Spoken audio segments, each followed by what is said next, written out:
Hello बच्चों, आप सभी का मेरे चैनल उदय सेकेंडरी क्लासेस में स्वागत है। आज भी हम हमेशा की तरह आपके लिए एक यूजफुल वीडियो लेकर आए हैं जिससे आप बोर्ड में अच्छे नंबर गेन कर पाए। तो इस वीडियो को लाइक करें और हमारे चैनल को सब्सक्राइब करिए। धन्यवाद।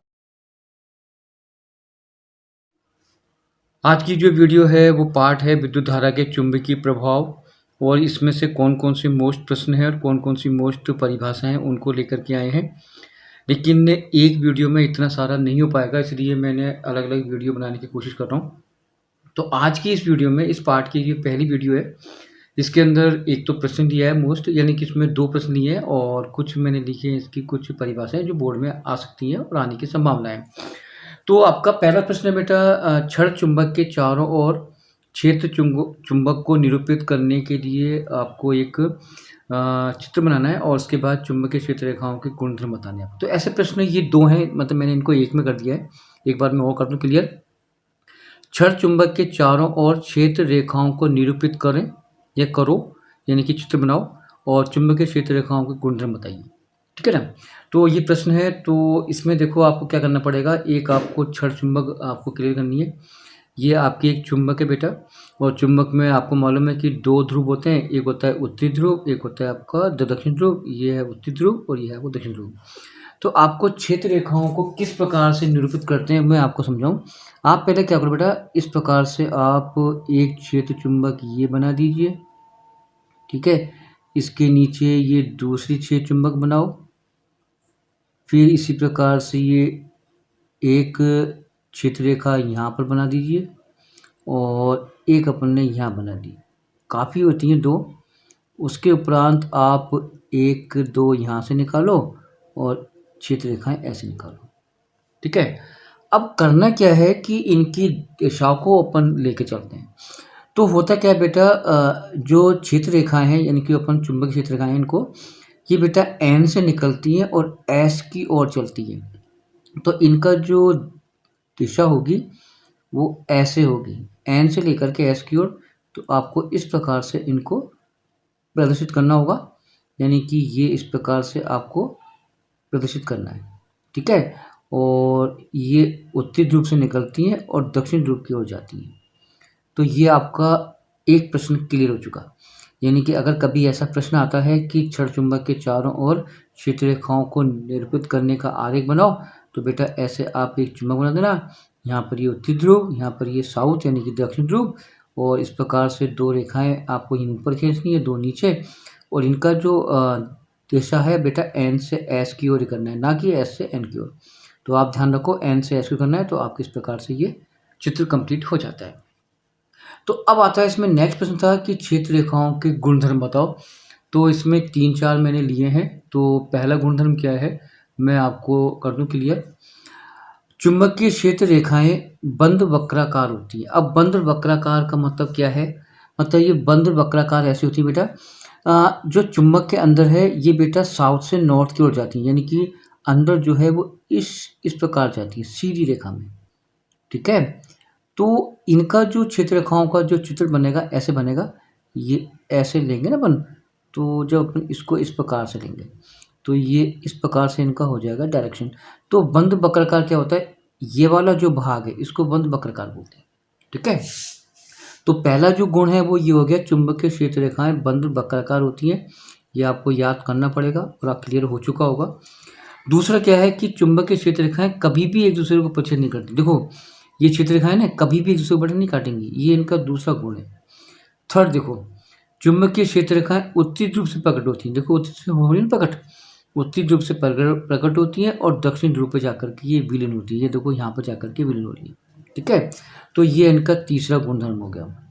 नेक्स्ट देखो, चुंबक के अंदर क्षेत्र रेखाएं दक्षिण ध्रुव से उत्तरी ध्रुव की होती हैं। अंदर यानी अंदर जो है ये साउथ से नॉर्थ की ओर चलेंगी, मतलब बाहर तो चलेंगी उत्तरी ध्रुव से साउथ की ओर, और अंदर चलेंगी साउथ से नॉर्थ की ओर। तो ये आपका चौथा गुणधर्म हो गया, यानी चुंबक के अंदर क्षेत्र रेखाएं दक्षिण ध्रुव से उत्तरी ध्रुव की ओर जाती हैं। ये आपका चौथा गुणधर्म है। और इसका 5वां मैंने लिखा था कि चुंबकीय क्षेत्र रेखाओं का जो मात्रक है वो टेस्ला होता है। इसका वीबर भी है लेकिन यहाँ पर टेस्ला लिखा है मैंने। ठीक है।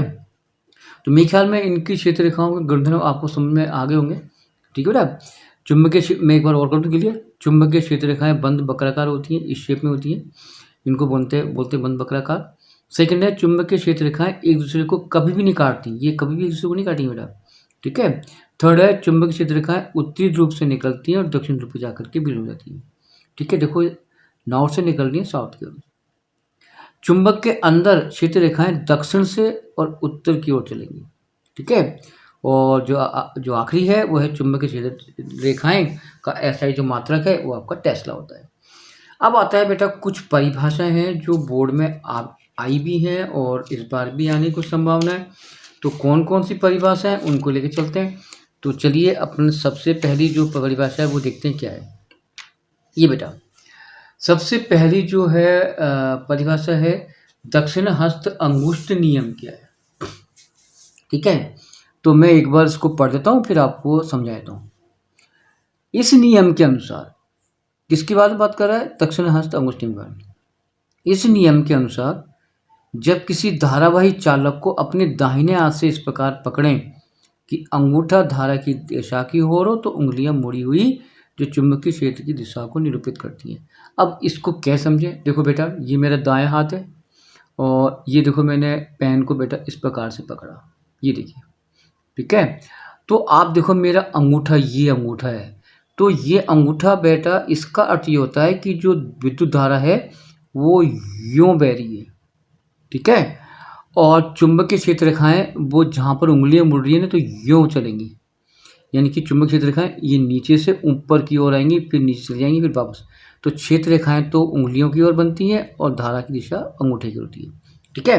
तो देखो इस नियम के अनुसार जब किसी धारावाही चालक को अपने दाहिने हाथ से, दाहिने नहीं सीधे हाथ से इस प्रकार पकड़े कि अंगूठा धारा की दिशा की ओर रहे तब मुड़ी हुई उंगलियां चुंबकीय क्षेत्र की दिशा को प्रदर्शित करती हैं।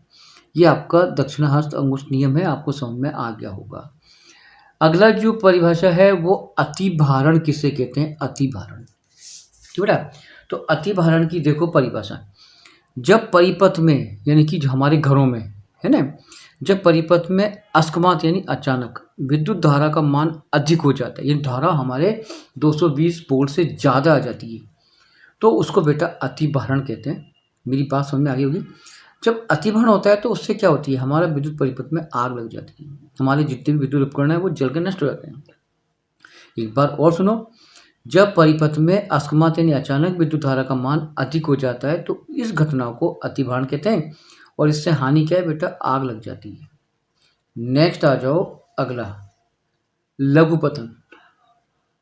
जब विद्युत परिपथ में धनात्मक तार यानी कि फेस और ऋणात्मक तार यानी उदासीन जब परस्पर आपस में मिल जाते हैं किसी भी कंडीशन में तो इसको बेटा लघुपतन बोलते हैं। क्या बोलते हैं इसको, लघुपतन। अब इसके हानि क्या है, हमारा शॉर्ट सर्किट हो जाता है यानी कि हमारा फेस उड़ जाता है ना, फ्यूज उड़ जाता है। एक बार और सुने, जब विद्युत परिपथ में धनात्मक तार ऋणात्मक तार आपस में संपर्क में आ जाते हैं यानी प्लस माइनस आपस में जुड़ जाता है तो उसको लघुपतन कहते हैं। इससे क्या है, शॉर्ट सर्किट हो जाएगा यानी फ्यूज का तार कट जाता है, उसका संपर्क हट जाता है, लाइन बंद हो जाती है। अब आता है नेक्स्ट, परिनालिका किसे कहते हैं। परिनालिका यानी कि विद्युत रोधी तांबे के तारों को लपेट करके जो बेलनाकार आकृति बनती है उसको परिनालिका बोलते हैं। यानी कि ऐसे बनेगी शेप, जैसे मान लो कि अपन होती है स्प्रिंग, अगर अपन विद्युत रोधी तांबे के तारों को इस प्रकार से लपेट दें तो ये जो आकृति बनी ना बेटा ये परिनालिका है। क्या है ये, परिनालिका। तो मेरी बात आपको समझ में आ गई होगी। यानी विद्युत रोधी तांबे के तारों को लपेट करके, कौन सी तार, विद्युत रोधी तांबे के तारों को लपेट करके जो बेलनाकार आकृति बनती है ना उसको अपन परिनालिका कहते हैं। तो ये कुछ महत्वपूर्ण परिभाषाएं थी। ये इस पार्ट की अभी पहली वीडियो है, अभी और भी मतलब जितनी भी प्रश्न बनते हैं ना उनको सबको लेकर के आऊँगा। धन्यवाद।